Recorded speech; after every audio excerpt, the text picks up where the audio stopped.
아멘. 네, 오늘 2월 24일 주일 예배 같이 나누도록 하겠습니다. 오늘 마태복음 저희가 계속 나누고 있는데요. 8번째 시간입니다.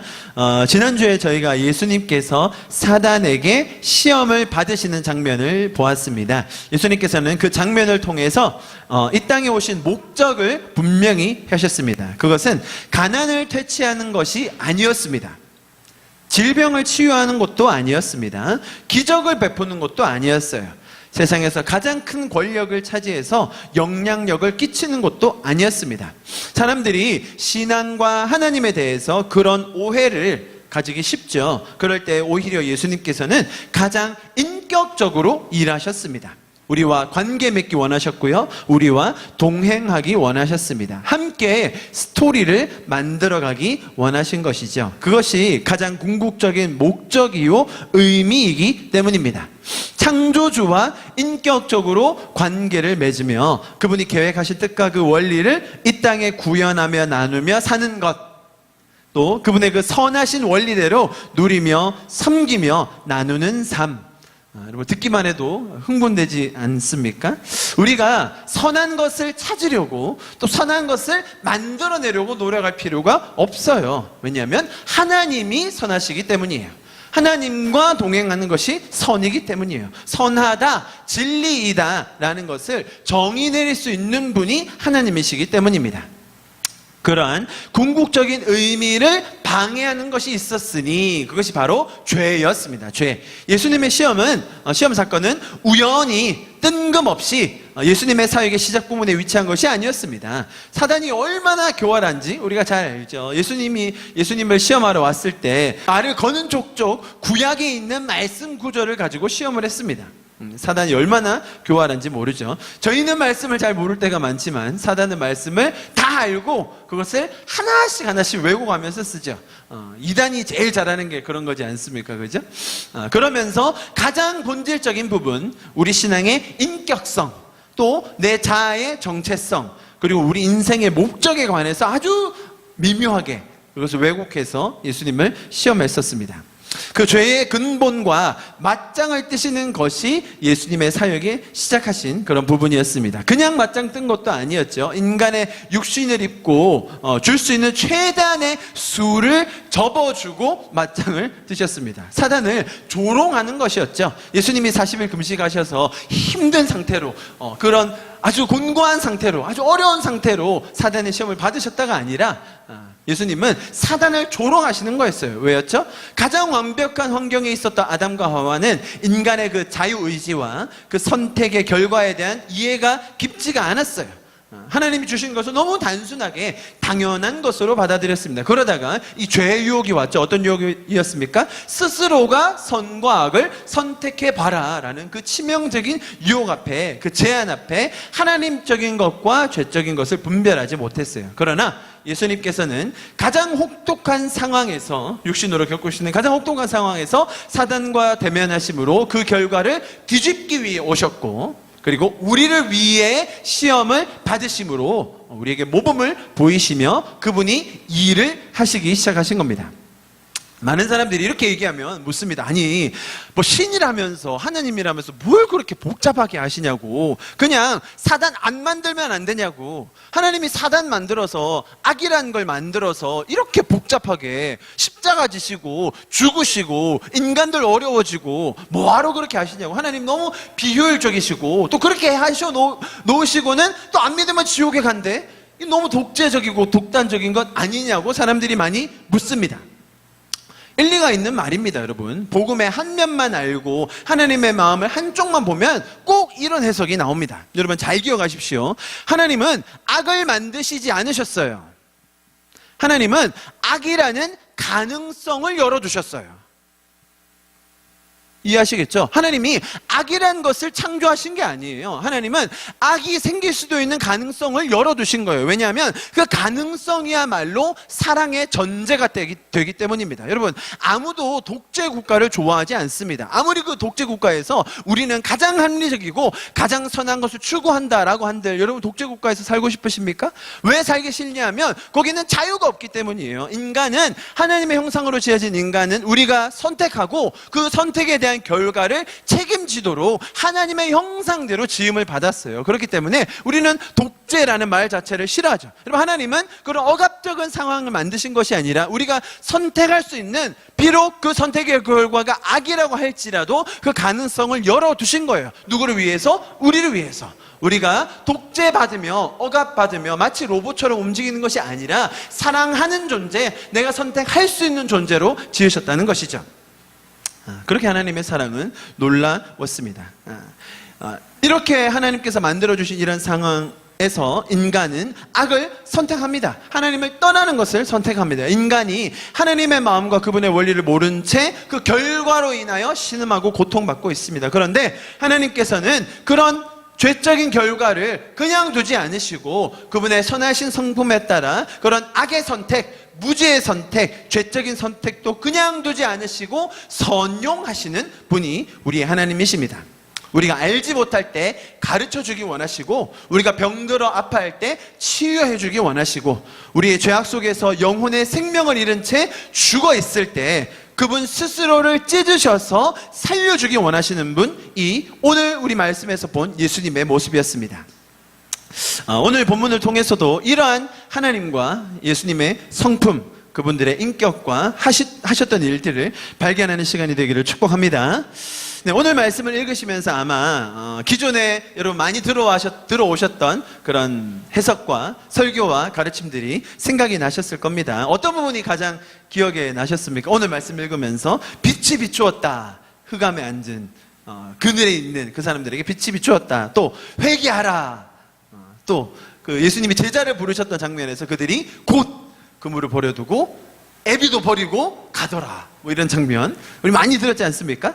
여러분, 오늘 말씀이 강조하는 부분은요 너무 명백합니다. 성경 전체의 메시지와 하나도 어긋나지 않습니다. 그런데 어찌된 영문인지 우리의 이해는 정말 한결같이 헛다리를 짚을 때가 많은데요, 우리 한 구절씩 보면서 오늘 말씀 본문이 전하려고 하는 그 포인트가 뭔지를 좀 같이 보겠습니다. 자, 17절, 이때부터 예수께서 비로소 전파하여 이르시되 회개하라 천국이 가까이 왔다 왔느니라 하시더라. 자, 이렇게 되어 있습니다. 일단 예수님의 선포에 대해서 볼 텐데요, 2주 전에 저희가 침례 요한의 말을 저희가 봤었습니다. 침례 요한이 했던 말과 토시 하나 다르지 않고 똑같이 말씀하셨습니다. 뭡니까?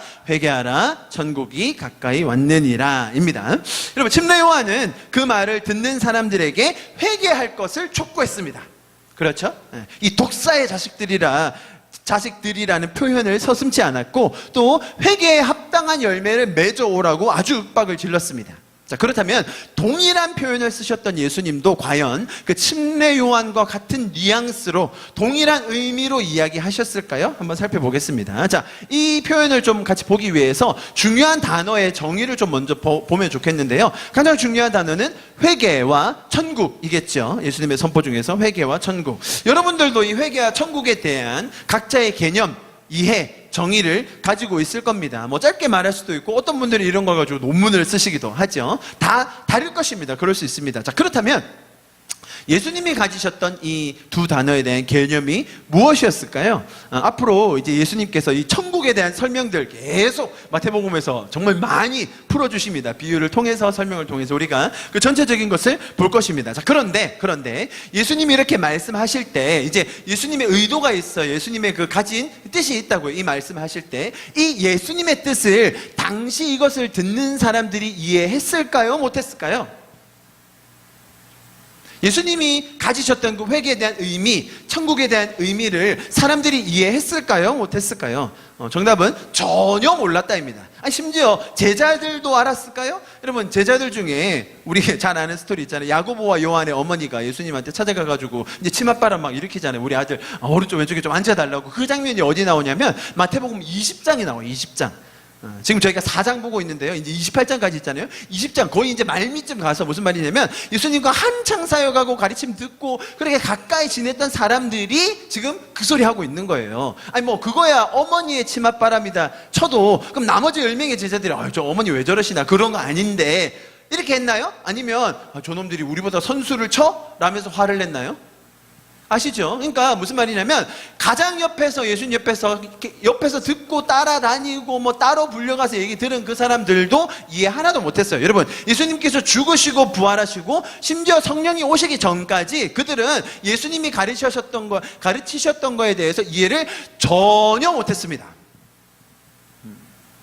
이스라엘을 회복하시면 이때이니까 그들은 아직도 자기 나라에, 지금 언제냐면 예수님 승천하실 때, 그때도 아직도 자기 나라의 독립을 꿈꿨던 것이 제자들이었습니다. 여러분, 예수님께서 지금 이렇게 외치셨을 때 제자들은 뭐 아직 부르지도 않았지만 제자들은 물론이거니와 거기에 있던 수많은 대중들이 이 말을 이해했을까요? 전혀 이해 못했습니다.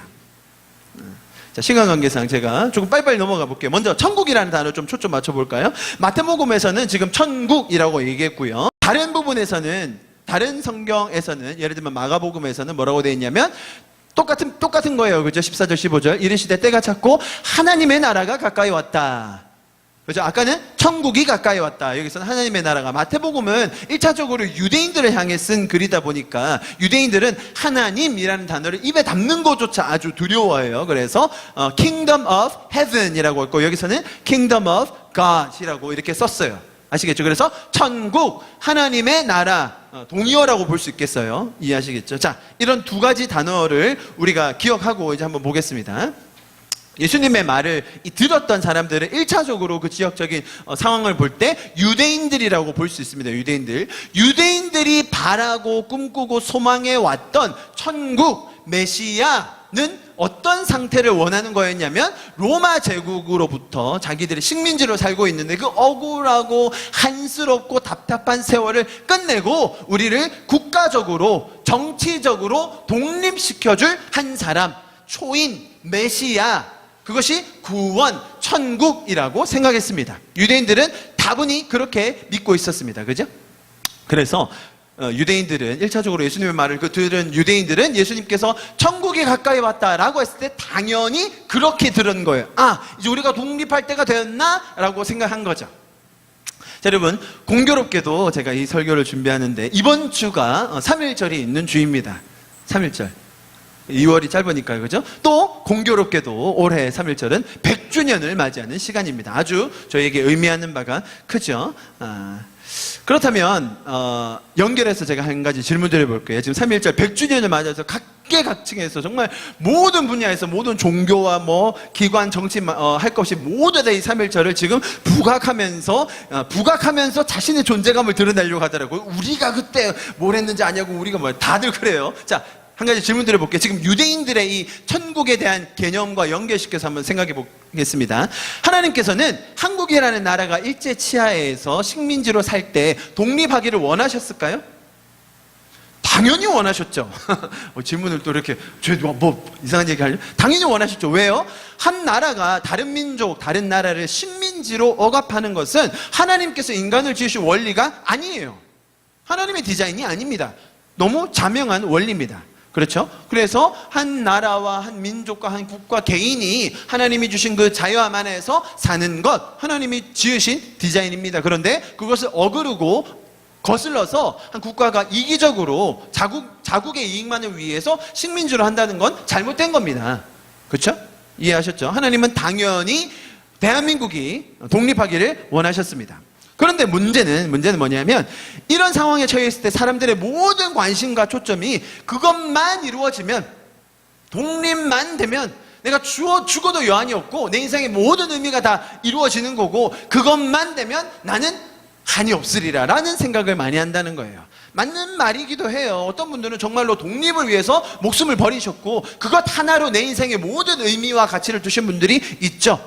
자, 그런데 그것이 조금 더 확장해서 설명하자면 내가 저것만 가지면, 내가 저것만 이루면, 내가 저 사람하고 결혼만 하면, 아니면 내가 저 물건만 가지면 내 인생이 행복할 텐데, 내 인생이 의미가 있을 텐데, 내 인생이 감사할 텐데 라고 생각하는 거예요. 우리가 3.1절을 기념하면서 우리나라 사람들도 그랬고 지금 유대인들도 그랬을 거예요. 우리가 독립만 하면, 우리가 독립이라는 그 천국만 얻으면 본인들의 생각에 그러면 모든 것이 다 괜찮을 텐데 라고 생각했다는 것이죠. 여러분, 제가 한 나라의 독립이나 자아 성취나 목표 달성 이런 것들을 폄하하는 건 아닙니다. 아시겠죠? 그런 일반적인 좋은 것들이 많이 있지만 이 모든 것들이 어떤 동기로, 어떤 과정으로, 어떤 관계 속에서 무엇을 추구하며 일어나야 하는가를 우리가 성경을 통해서 더 깊게 배워야 합니다. 아시겠죠? 자, 그러면 이 천국이라는 의미에 대해서 저희가 아까 예수님의 선포를 보았는데 그 앞에 나오는 구절과 연결해서 좀 같이 보겠습니다. 예수님이 하신 말씀이 어떤 의미였는지 보시면, 저희가 오늘 읽었던 본문 앞부분 12절부터 17절에 보면 이사야의 예언의 성취가 되어 있다라고 성경 본문에 이미 기록이 되어 있습니다. 그래서 이동하시면서 가르침을 시작하셨죠. 그 사역의 묘사가 16절입니다. 16절 같이 한번 읽어볼까요? 시작. 흑암에 앉은 백성이 큰 빛을 보았고 사망의 땅과 그늘에 앉은 자들에게 빛이 비추었다. 자, 요 말 우리가 너무 자주 하고 자주 들어왔던 빛을 발하는 것에 대한 표현, 여기 이사야서의 예언이 여기에 예수님께서 성취하셨다라는 것을 보여주고 있습니다. 자, 여러분 아마 잘 아실 겁니다. 어두움의 정의는 뭐죠? 어둠의 정의는 빛이 없는 것, 빛의 부재가 어두움입니다. 그죠? 어둠을 밝히는 주체는 당연히 빛입니다. 아무리 어두움이 스스로 노력을 하고 어두움이 발버둥을 치려고 해도 스스로 밝아질 수가 없어요. 어두움에는 빛만 비치면 저절로 밝아지는 거예요. 어둠이 아무리 뭔가를 더 깨달으려고 하고 시도하려고 한다 한들 그 빛이 비추기 전에는 아무런 변화가 없어요. 이해하셨죠? 그리고 빛만 비추면 모든 어둠은 사라지는 거예요. 이 빛의 일하심, 보십시오. 빛이 일한다. 빛이 적극적으로 가신다. 그리고 빛이 주체적으로 일하신다라는 거예요. 아시겠죠? 빛과 어둠의 관계에서 이런 얘기 많이 들어보셨을 겁니다. 자, 그래서 이것이 예수님의 사역을 묘사해 주는 거예요. 빛의 적극성, 빛의 주체성, 빛의 일하심.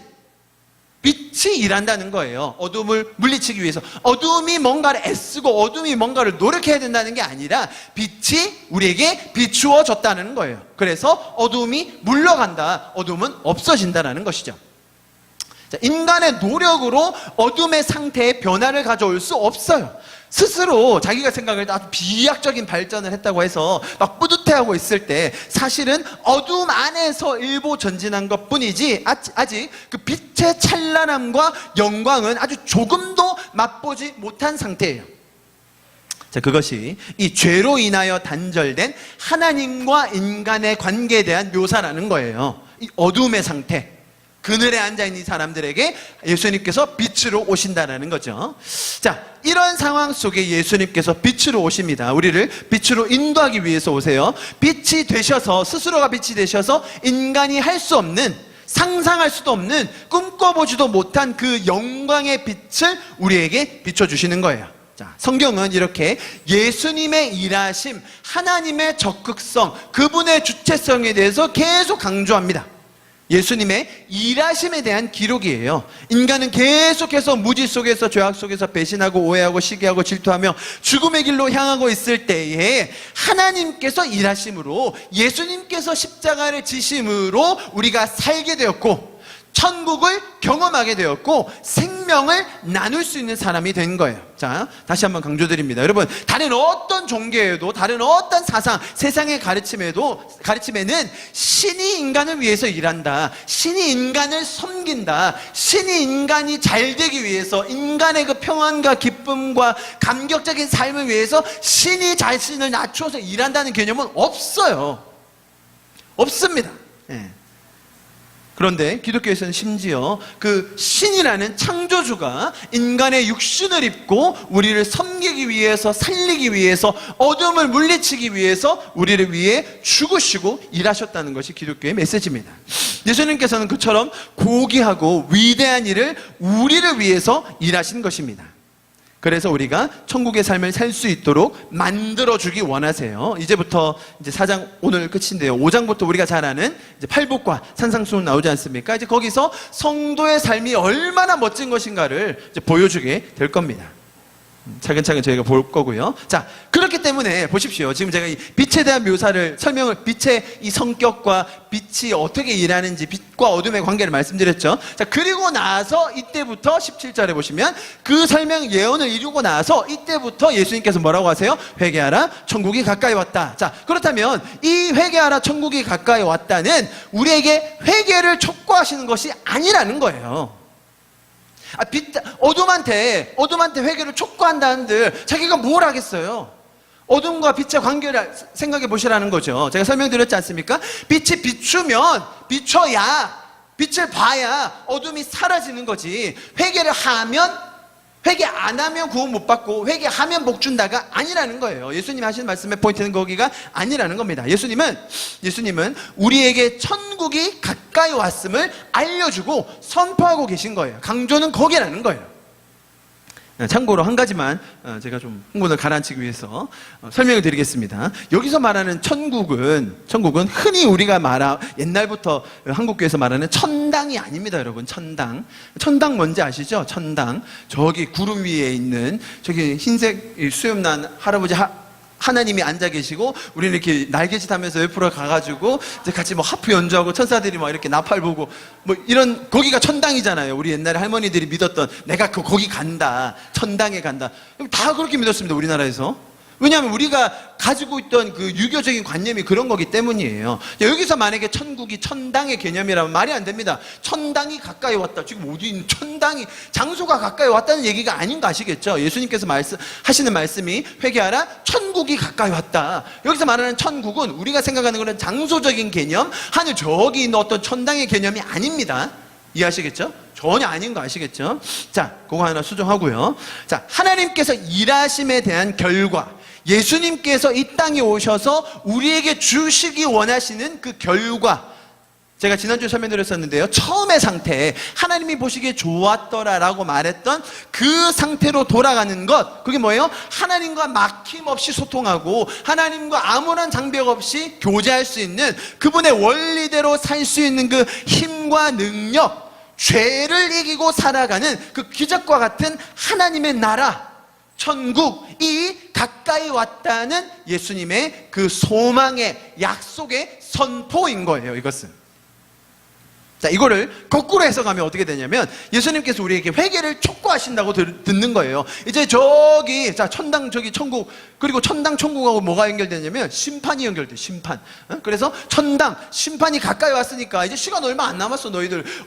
빨리 와서 회개해가지고 구원받을 자격을 갖추어서, 그리고 천국에 들어가. 천국 가까이 왔어. 심판이 가까이 왔어. 시간 없어. 빨리 회개해. 라고 하는 것처럼 우리가 들어왔다는 거예요. 회개하라, 천국이 가까이 왔다라는 그 말을요. 자, 여러분, 제가 지금 어떤 이야기를 전하는지 아시겠죠? 앞에 빛의 성격과 어둠의 성격과 지금 예수님이 하시는 말씀을 연결해서 볼 때 이것은 절대로 회개에 대한 촉구가 아니라는 겁니다. 조금 더 단도직입적으로, 회개하면 천국 갑니까? 반대로 회개 안 하면 천국 못 갑니까? 둘 다 틀린 말입니다. 회개를 해야 천국에 간다고 많은 분들이 생각하시는데요. 그거 아닌 예를 한 가지만 성경에서 보여드리면 되겠죠? 쉽습니다. 누가복음 23장에 보면 예수님이 십자가에 달리셨을 때 좌우로 강도들이 한 명씩 있었지 않습니까? 한 명이 39절에 23장 39절 누가복음, 너는 그리스도가 아니냐, 너와 우리를 구원하여라. 그랬더니 다른 한 사람이 그 강도를 꾸짖으면서, 우리 똑같은 처형을 받고 있는 주제에, 야, 너는 하나님이 두렵지도 않냐? 우리 저지른 일 때문에 벌 받고 있지만 이분은 아무것도 잘못한 게 없어. 내가 볼 때는 그래. 자, 그러면서 그 사람이 뭐라고 말했어요? 저 좀 데려가 주실래요? 그 사람이 막 자기 손발을 손이 발이 되도록 빌면서 막 눈물 콧물을 흘리면서, 제가 죄인입니다, 제가 잘못했습니다, 회개합니다, 주님 저를 받아주시고 구원해 주시고, 이랬습니까? 이 사람이 회개에 관련된 말을 한마디라도 했나요?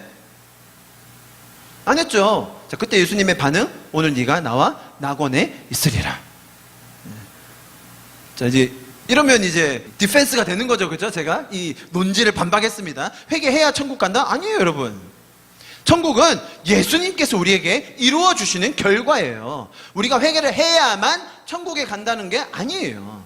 그러니까 조건을 만들어서 우리가 하나님의 은혜를 받고 구원을 받고 조건으로 뭔가 이루어진다라고 말하는 건 기독교의 메시지가 아니라는 겁니다. 잘 들으십시오. 천국은 하나님께서 어두움 상태에 있는 우리의 모습과 죄된 모습을 회복시켜 주시는 거예요. 우리가 회개해야만 조건적으로 천국이 임하는 게 아니에요.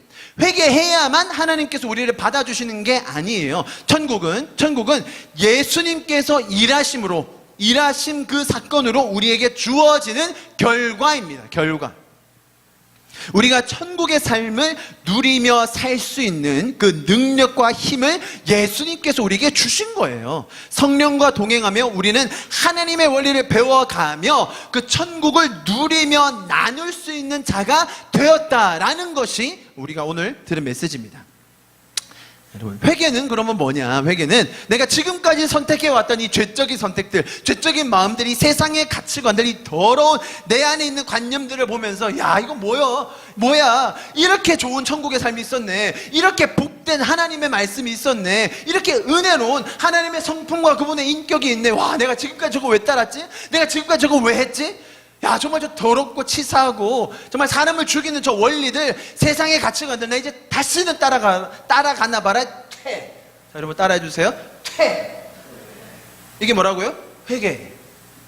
좀 세게 퇴. 네. 그게 회개라는 거예요. 이제 천국이 가까이 왔으니까 내가 그 관계 회복할 거니까 이제 돌아와. 어떻게 해요? 퇴하고. 그게 회개라는 거예요.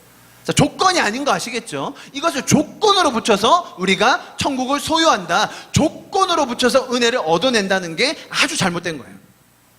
자, 제가 여러 번 말씀드렸습니다. 그래서 회개는 아주 즐거운 거예요. 회개는 하나님께 돌아가는 겁니다. 회개는 우리의 죄된 가치관과 당당히 즐겁게 이별하는 거예요. 무슨 노래 가사 즐거운 이별 뭐 이제 천국의 삶으로 돌이키는 것, 그것이 우리에게 주어진 정말 기쁨이요 특권이라는 것입니다.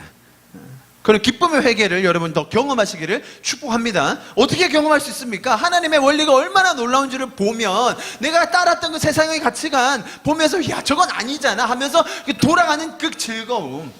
회개를 해야 내가 막 해서 막 에일리언처럼 막 이렇게 해야 하나님이 날 기뻐하시고 받아주시는 게 아니라 빛이 비추니까, 빛을 보니까 뭐야 이거 빛이 있네? 어둠이었잖아. 나 이제 어둠에 안 갈래. 이게 회개라는 거예요. 그런데 우리가 얼마나 말씀을 또 이렇게 조건으로 하며 오해하면 보십시오. 이런 예수님의 이 한결같은 성경의 메시지가 있는데 신기하게도 우리는 그것을 다 역으로 바꿔서 좀 뒤에 나오는 이제 제자들을 부르시는 장면에도 동일하게 이제 오해를 낳습니다. 자, 먼저 그 제자들 부르신 장면으로 들어가기 전에 오늘 이 빛에 대해서 얘기했는데 이 빛만 나오면 빠지지 않고 성경 구절을 이제 인용이 되는 게 있습니다. 자, 모든 수련회, 모든 집회 이런 데서 항상 나오는 구절이 있어요. 너무 잘 아시죠? 이사야서 60장 1절만 같이 읽어봅시다. 시작. 일어나라 빛을 발하라. 여기까지. 여기까지밖에 안 해요, 사람들이. 일어나라 빛을 발하라. 그럼 우리 뭐 해야 돼요? 자리에서 일어나서 손을 들고 빛을 발해야 되는 것만 생각해요. 그죠? 항상 사람들이 빛을 발하라라는 거에만 집중해요. 내가 해야 될 것. 그래서 제가 생각해 봤어요. 우리가 이 찬양이 아니라 이 말씀을 아는 게 찬양이잖아요. 그죠? 자, 보세요. 가사를 잘 보세요. 일어나라 주의 백성 빛을 발하라. 빛을 발하라. 그러면 뭐 한다고? 그러면 주가 너의 영광으로 임하시리라. 이 뉘앙스 아시겠죠? 네가 일어나 지금. 그리고 찬양인도 자리 맨날 시켜 일어나라고 빛을 발하라고 막. 그러면 온 세상이 어둠 속에 헤매고 있지만 주가 너와 함께 계셔 회복을 명하리라. 일어나라 빛을 발하라. 일어나라 빛을 발하라. 그러면 만백성이 너의 빛을 보고 사방에서 나오네. 일어나라 빛을 발하라. 만백성이 너의 빛을 보고 기뻐하는도다. 자, 이렇게 찬양에서 우리가 뉘앙스를 보셔야 돼요. 그러니까 뭘 해야 돼요? 일어나서 빛을 발해야 돼. 그러면 하나님이 뭐 하실 거다? 일하실 거다. 이거예요. 지금 여러분 잘 보십시오. 이사야서 말씀. 지금 이사야서 말씀 전혀 그런 뜻이 아니에요. 전혀. 1절의 포인트는 어디 있습니까, 여러분? 1절의 포인트 어디 있어요? 보십시오. 이는 왜 일어나서 빛을 발하라고 한다고? 내 빛이 이르렀고 여호와의 영광이 내게 임했어. 지금 포인트는 거기에요. 제가 왜 이걸 포인트라고, 뒤에 읽어보세요. 뒤에 읽어보면 그렇게 얘기해요. 보라, 어둠이 땅을 덮고 계시며 캄캄함이 만민을 가리려니와 오직 여호와께서 내 위에 임하실 것이며 그 영광이 내 위에. 그러니까 먼저 지금 임하는 거예요. 어둠에 있는데, 그 그늘에 있는데, 흑암 속에 있는데 빛이 임하고 영광이 임한다는 거죠. 3절. 그랬더니 나라들은 내 빛으로, 왕들은 비치는 내 광명으로 나오리라. 그 결과로 네? 조건이 아니라 결과로. 그래서 4절에 얘기하죠. 네 눈을 들어 사방을 좀 봐봐. 보라, 무리가 다 내게로 몰려오지. 신기하지. 내 아들들이 먼 곳에서 오겠고 딸들이 안기어 올 거야. 신기하지. 자, 5절 딱 나오죠. 보세요. 그때 내가 보고 기쁜 빛을 내며 네 마음이 놀라고. 네 마음이, 자, 아시겠죠? 지금 뭐 얘기하려고 하니, 네가 놀랄 거라고요. 우리가 놀랄 거라고. 내가 빛이 나네. 뭐지 이거? 내 빛을 보고 막 사방에서 사람들이 몰려오네? 헐, 이거 뭐야? 내가 빛이 나는 존재가 되어버렸네? 내가 생명을 전하는 존재가 되었네? 와, 이 빛이 너무 놀랍다 라고 하면서 자기가 놀란다는 거예요. 일어나서 빛을 비추면 그때 일하는 게 아니라 빛을 비춘 결과로 내가 놀라고, 그리고 많은 백성들이 놀라서 몰려온다, 지금 그 얘기입니다. 모든 수련회, 부흥회에서 많은 부서들의 표어로 썼던 일어나라 빛을 발하라, 좀 오해를 우리가 풀었으면 좋겠습니다. 이 명령으로 주어져서 이 명령을 따라야 복을 받고, 이 명령을 지켜내야 열방이 구원을 받고 부흥을 얻는다라고 말하는 것은 기독교적인 메시지가 아닙니다. 나는 빛의 존재가 아니었는데 주님께서 어두움에 빛을 비춰주심으로 내가 살게 되었고, 또 내가 빛까지 비추는 존재가 되어버렸으니 이건 내가 놀라 자빠질 일이라는 겁니다. 아시겠죠? 성경의 메시지는 너무나도 분명하고 한결같습니다. 하나님께서 먼저 일을 하셨고, 하나님께서 먼저 우리에게 찾아와 주셨습니다. 예수님께서는 우리를 위해 그분의 생명을 다해 일을 하셨습니다. 그래서 우리에게 천국의 삶을 선물로, 뭐예요? 은혜로 주신 거예요. 우리는 자격이 없지만 그 놀라운 은혜를 경험하게 되므로 우리는 천국의 삶, 이 기쁨과 감격을 누릴 수 있고, 그것으로 인하여 우리의 심장이 다시 뛰고 삶의 소망을 갖게 된 것입니다. 자, 이것이 기독교의 메시지입니다. 그래서 내가 그 은혜로 말미암아 구원받은 감격으로 내 인생에 하나님의 원리로 다잡아지고 다시 건축물이 세워지듯이 우리가 세워지는 거예요. 그러면서 진짜 신앙생활하면서 많은 부분에 하나님의 원리대로 이루어가는 겁니다. 여러분, 그렇게 하면서 하나님이 하셨구나, 하나님이 일하셨구나, 하나님이 살아계시구나, 우리가 그것을 고백할 수 있는 거예요. 그런데 아직 그렇게 살지 못하고 있는 사람들을 볼 때, 그런 천국의 삶, 하나님의 나라적인 삶이 있는데 그렇게 살지 못하고 죄적인 원리로, 세상적인 가치관으로 서로를 죽이며 시기하며 험담하며 살고 있는 그 사람들을 볼 때 제가 어떻게 느낍니까? 답답하고, 어떨 땐 짜증나고, 아니 나는 이렇게 구원받았는데 너무 송구스럽고, 어떨 때는 막 죄송하기도 해요. 내가 뭐라고 이렇게 은혜를 주셨는가? 그런데 아직도 저렇게 지옥과 같은 삶에서 시기하고 질투하고 서로를 짓밟으려고 하며 세상의 더러운 가치관에 쩌들어서 죄와 악을 분별하지 못하고 사는 사람들을 볼 때 우리의 마음이 찢어지는 거죠. 사람을 사랑하는 마음으로, 죄를 미워하는 마음으로 우리는 오늘도 이 복음의 메시지를 나눌 수 있는 거예요. 좀 그래서 이 빛이라고 하니까 사람들이 이걸 생각해요. 여러분 보십시오. 이거 요렇게 비추려고, 요렇게 확 이렇게 나와, 어둠에서 이렇게 확 찔러가지고 너 죄인이야. 네. 뭐죠? 예수 천당, 불신, 지옥, 이렇게.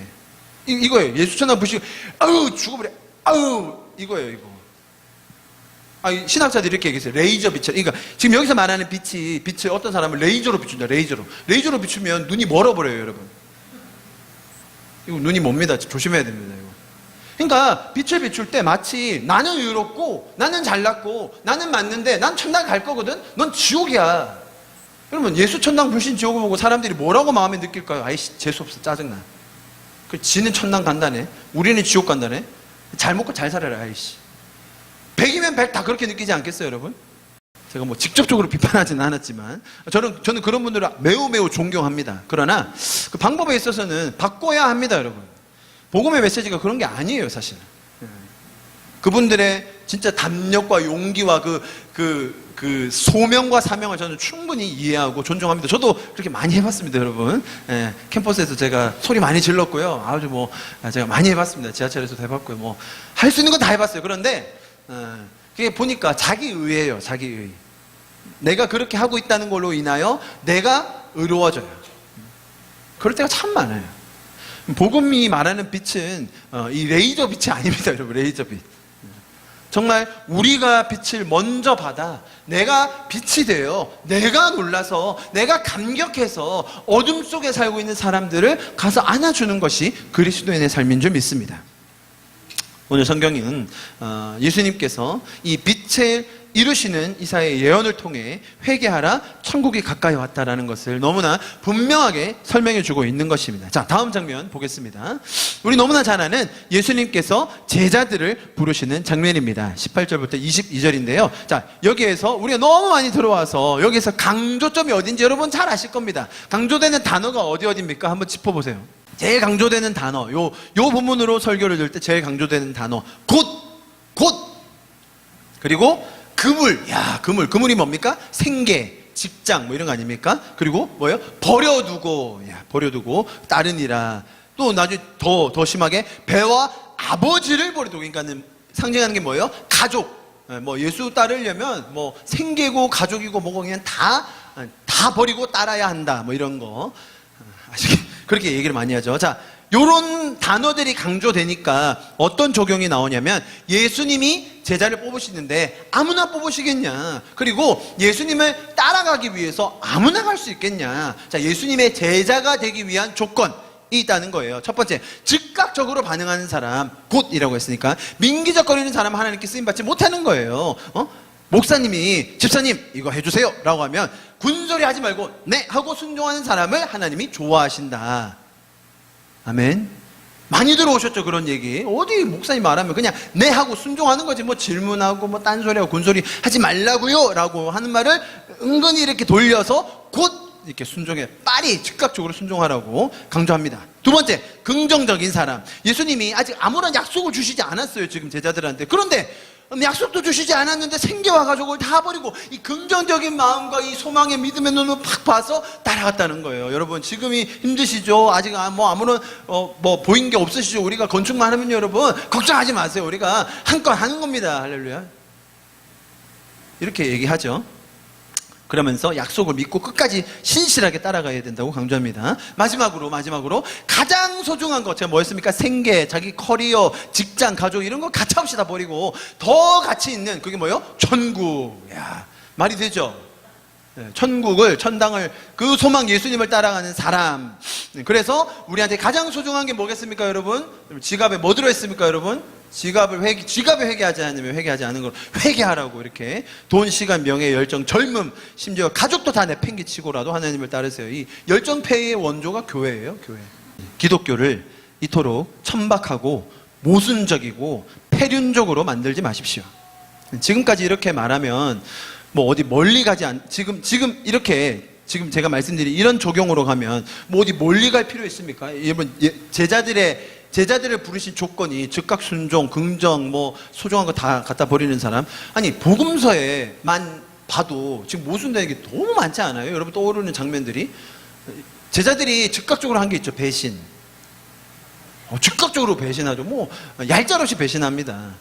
긍정적인 사람, 예수님이 하는 말만 딴지 거는 애들은 다 제자들이었어요. 뭐 긍정적이긴. 가장 소중한 것들 버렸다고요? 바로 배신하고 바로 자기 커리어 찾으러 바로 갔잖아요. 바로 그물로. 제자들이 왜 따라갔냐고요? 장사가 안 돼서요. 요즘 따라 고기도 안 잡히는데 한 기인이 나타나서 자기 따라오라니까 뭐 한번 가보지 뭐 하고 가는 거죠.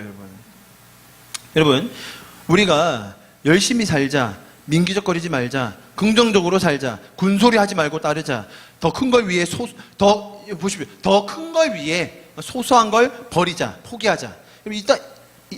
이딴 소리나 하고 들을 거면 저기 앞에 타로집도 그런 얘기 잘합니다, 여러분. 저 타로집에서 나눠준 달력 봤는데 그런 얘기가 많이 적혀 있어요. 열심히 사십시오. 큰 걸 위해서 작은 걸 포기하십시오. 주변 사람들과 사이좋게 해주십시오. 이런 얘기는요, 다 합니다. 타로집에 가셔도 하시고요. 좋은 영화 한 편만 봐도요, 그런 감동 많이 받습니다, 여러분. 굳이 이렇게 안 오셔도 됩니다. 이 제자들을 뽑으시는 장면에서 많은 사람들이 예수님도 편애하셨다. 예수님이 그 수많은 사람 중에 왜 12명만 뽑으셨겠냐? 그리고 그 12명 중에서 또 3명만 따로 부르셨는데 왜 부르셨겠냐? 하나님은 편애하신다.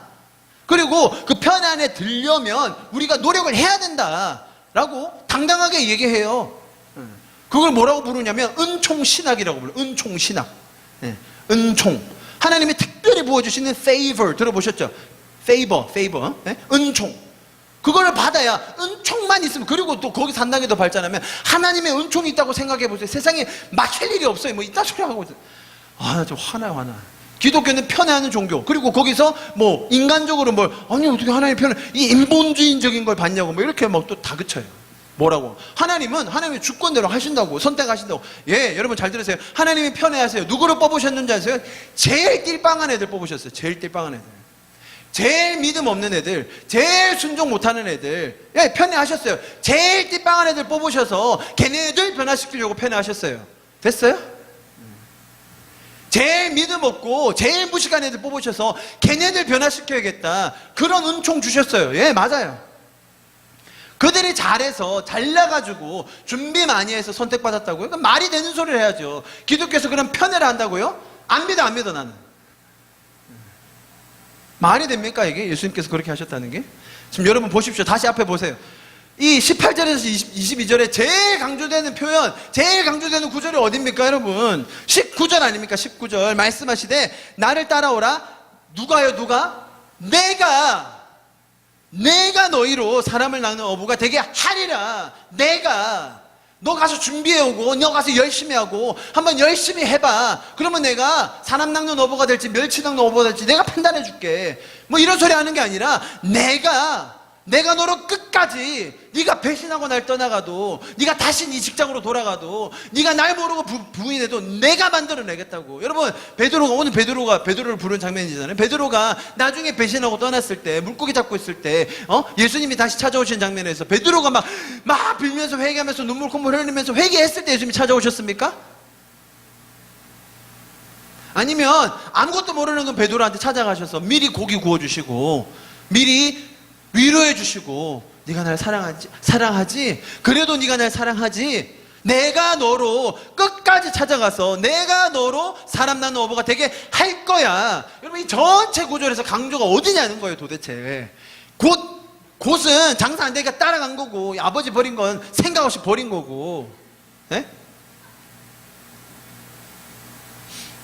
예수님은 그런 사람들을 부르셔서 본인의 의지와 본인의 은혜와 자신의 열심으로 십자가를 지심으로 이들을 끝까지 변화시키겠다는 자신의 의지, 그 은혜의 선포를, 약속을 우리에게 주고 계신 거예요.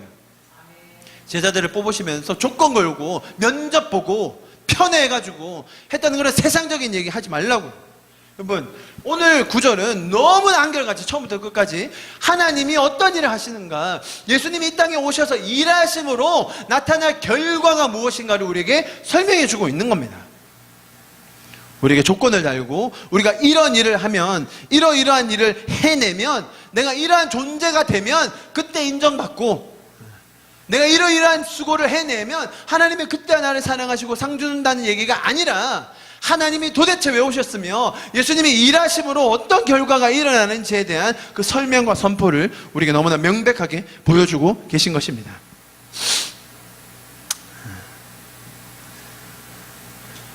제자들이 그렇게 열정적으로 따라다니다가 3년 반이 너무나 무상하게 여겨질 정도로 허무하게 처량하게 고기나 잡고 있을 때 예수님은 그들에게 회개를 촉구하시지 않으셨습니다. 그들은 그럴 수밖에 없는 존재들입니다. 3년 반이나 예수님이 발까지 씻겨주시고 그렇게 많은 가르침과 동행과 모든 것을 했음에도 불구하고 그들은 배신할 수밖에 없었습니다. 그런 그들을 찾아가셔서 손들을 딱 떼시면, 임마 자식아 제대로 좀 해 임마 라고 하지 않으셨어요. 오히려 한 번 더 그들을 섬겨주시고, 옆구리에 손 넣어봐, 내 손 만져봐, 잘 안 믿어지지? 맞아, 그런데 성령님이 오실 거거든. 그러면 너희에게 지금까지 내가 가르쳤던 걸 생각나게 해주실 거야. 가르쳐 주실 거야. 그렇게 약속하시고 예수님은 떠나셨습니다. 이제 말씀을 마무리하면서 좀 기도하고 예배를 마칠 텐데요. 여러분, 우리도 하나님을 떠난 죄인이었습니다. 내가 뭔가를 잘하고 이루어내서 내가 곧 내 모든 걸 다 버리고 모든 걸 다 포기하고 왔기 때문에 지금 이 자리에 성도로 있는 게 아닙니다. 내가 그렇게 많이 투자했기 때문에 더 큰 것을 바라고 작은 걸 포기하며 왔기 때문에 지금 상급을 받는 게 아닙니다. 예수님께서는 우리에게 천국의 삶을 약속해 주고 계십니다. 그분이 일하심으로 나타날 결과, 그 천국의 삶을 우리에게 보여주고 계신 것입니다. 그리고 그분의 열심히 그걸 이루어내실 겁니다. 예수님께서 약속하신 것을 그분이 이루어내실 것입니다. 그리고 그것에 대한 맛보기를, 그것에 대한 설명을 이제 다음 주부터 팔복과 함께 산상수훈으로 쭉 풀어주실 거예요. 내가 너희를 회복함으로 어떠한 일이 일어날지, 내가 너희와 함께함으로 십자가를 짐으로 구원해서 너희의 삶이 어떻게 바뀌어질지를 설명해 주고 계신 거예요. 그래서 오늘 말씀이 너무 중요합니다. 회개하라 천국에 가까이 왔다는 우리에게 회개를 촉구하는 게 아닙니다. 회개를 해야, 회개를 더 열심히 해야, 회개를 더 극단적으로 해야 하나님이 우리를 받아주시는 게 아니라는 겁니다. 하나님은 우리를 처음부터 끝까지 사랑하셨고 그분의 사랑으로 우리를 원래의 모습 그대로 회복하기 원하십니다. 우리의 삶의 가장 큰 의미와 목적이 거기에 있기 때문입니다. 창조주와 동행하며 창조주와 막힘없이 소통하며 그분의 원리를 내가 누리고 또 나눌 수 있는 바로 그런 삶, 이 기가 막힌 기적과 같은 천국의 삶을 여러분 같이 누려보시지 않겠습니까? 그리고 그것을 누리지 못하고 있는 자들에게 찾아가서 나눌 수 있는 그 특권을 우리가 함께 누리기를 소망합니다.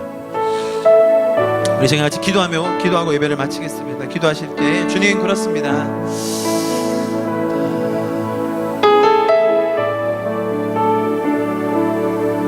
하나님, 우리를 편애하지 않으셨고 오히려 가장 부족하고 연약한 우리를 먼저 찾아오셔서 우리에게 은혜를 가르쳐 주신 주님, 감사합니다.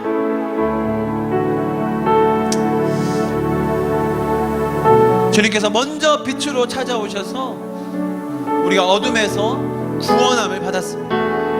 주님께서 먼저 우리를 사랑해 주심으로 어둠 속에 살 수밖에 없었던 내가 그 영광의 빛에 들어가게 되었습니다.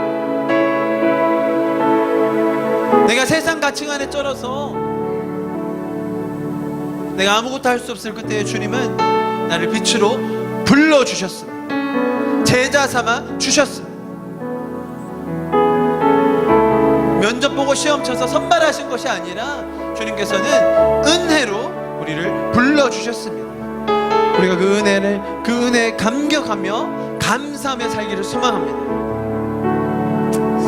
주님, 그 감격과 기쁨이 우리의 삶의 그 빛으로 더 비춰지기를 간절히 소망합니다.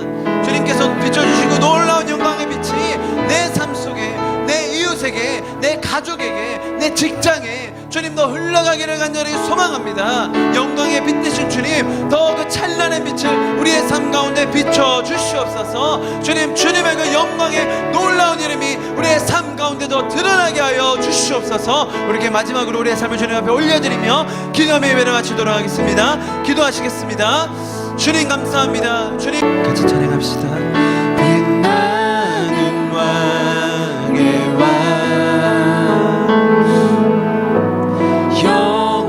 영광의 주님, 온 땅 기뻐하라, 온 땅 기뻐하라.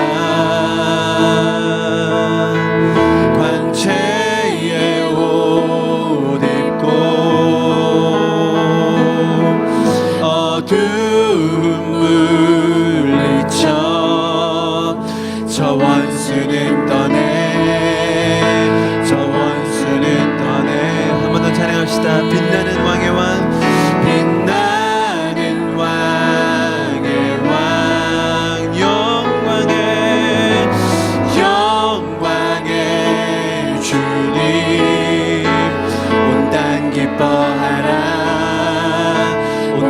기뻐하라.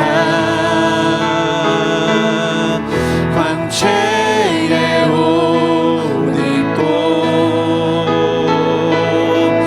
어두운 물리쳐 저 원수는 떠내 저 원수는 떠내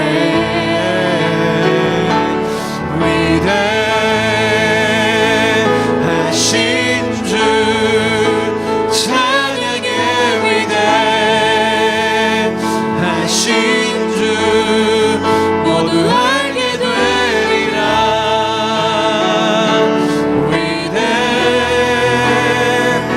위대하신 주 위대하신 주 위대하신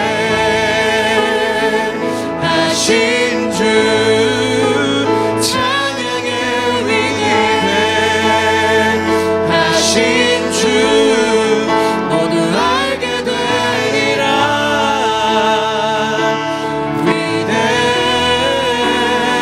위대하신 주 모든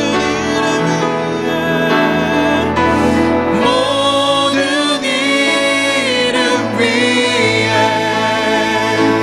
가장 뛰어난 이름 다 찬양해. 위대하신 주 위대하신 주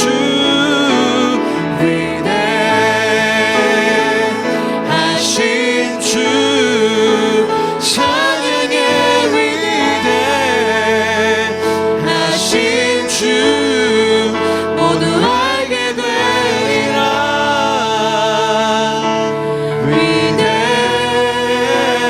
위대하신 주.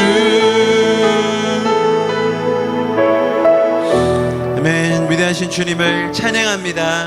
우리의 삶 가운데 영광스러운 일을 행하신 주님을 찬양합니다. 빛으로 이 땅에 오셔서 영광의 광채로 어둠을 물리치신 주님 감사합니다. 주님, 우리가 그 영광의 빛 가운데 서게 하여 주시옵소서. 그 영광의 찬란한 가운데 살게 하여 주시옵소서. 그 빛으로 인하여 우리가 놀라고 우리 세상이 알게 되는 역사를 주님 우리의 삶 가운데 이루어 주시옵소서. 주님 그렇게 놀랍게 이루어 주실 것을 우리가 기대하며 소망합니다. 기도합니다. 주님 감사드립니다. 우리의 삶 가운데 놀랍게 일하시고 또 역사하실 주님을 기대합니다. 주님의 이름을 찬양합니다. 감사드리며 예수 그리스도의 이름으로 함께 기도하였습니다. 아멘.